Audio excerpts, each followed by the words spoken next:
So kasih mau hati lagi tambah. So kasih masih kasih jantung lagi. Inilah perjalanan manusia di dunia ini. So kasih hati mau tambah lagi kasih jantung, apalagi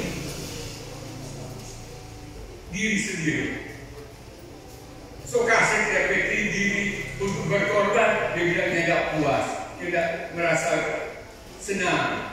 Begitulah pergolakan atau hidup manusia dewasa ini.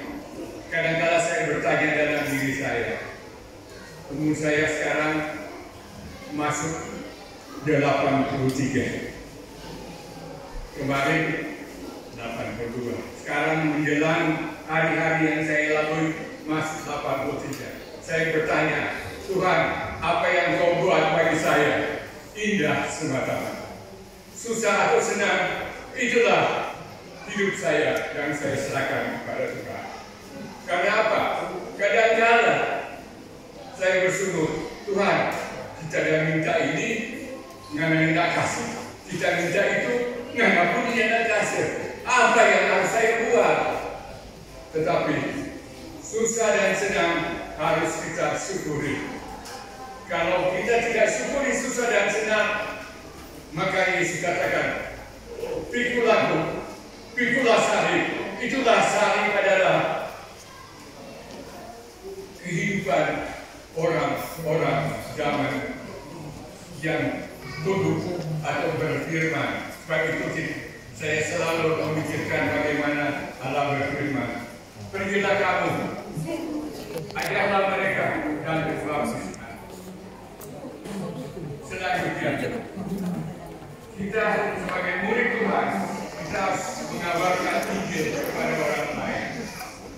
Sebab itu, Injil itu harus sampaikan kepada orang banyak, sehingga dia katakan kepada saya dan kepada kita sekalian, pergi, jalankanlah tugasmu.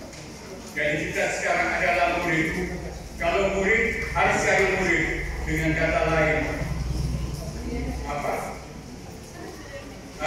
saudara-saudara? Kalau saya jadi murid, saya harus cari murid. Jadi dengan demikian, saya harus tetap mencari murid. Dengan kata lain, tarik jiwa satu saja. Kalau kita tarik jiwa satu, maka di surga akan bagaimana?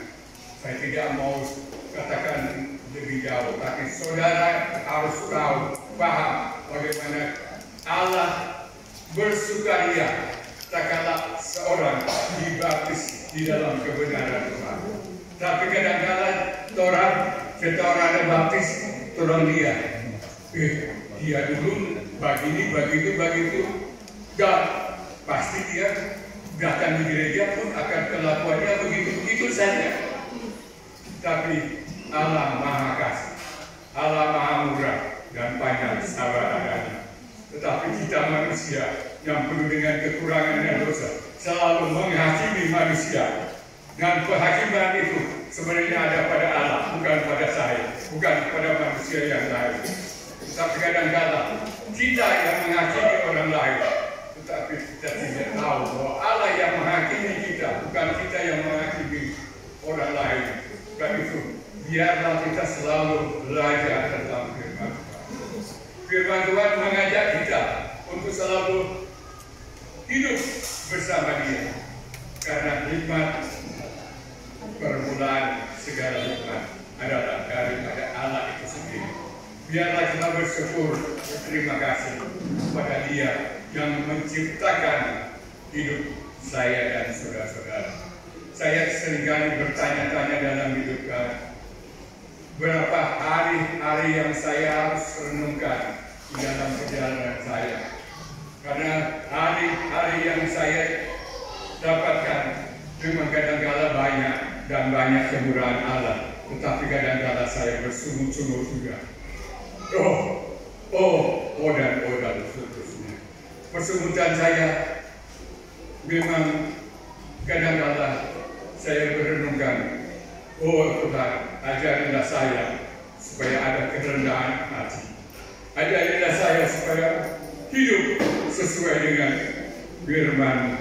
Biarlah Tuhan selalu menolong saya dalam hidup saya, karena saya teringat sudah 80, memasuki 83. Saya dibaptis masih umur ya kira-kira 20 tahun. Sedangkan umur saya, kalau saya hitung, saya dibaptis 20 tahun. Dan setelah di situ saya hitung sudah berapa tahun saya hidup di dalam Tuhan. Saya hidup bersama saudara-saudara. Waduh, celakalah aku, tak kala aku tidak memberikan firman Allah bagi diri saya dan bagi umat-umat yang ingin bertobat dan menyerahkan diri kepada Allah Sang Pencipta kita. Biarlah kita selalu bergembira, berhaleluya, karena Tuhan beserta kita sampai hari Maranatha. Kiranya Tuhan menolong saya di dalam perjalanan iman saya hanya kepada Dia yang menciptakan saya sampai hari ini. Hiduplah Allah, hiduplah kita semua di dalam pelayanan kepada Allah. Kiranya Tuhan menolong saya di dalam perjalanan saya hari-hari yang saya lalui. Terima kasih. Assalamualaikum. Wassalam.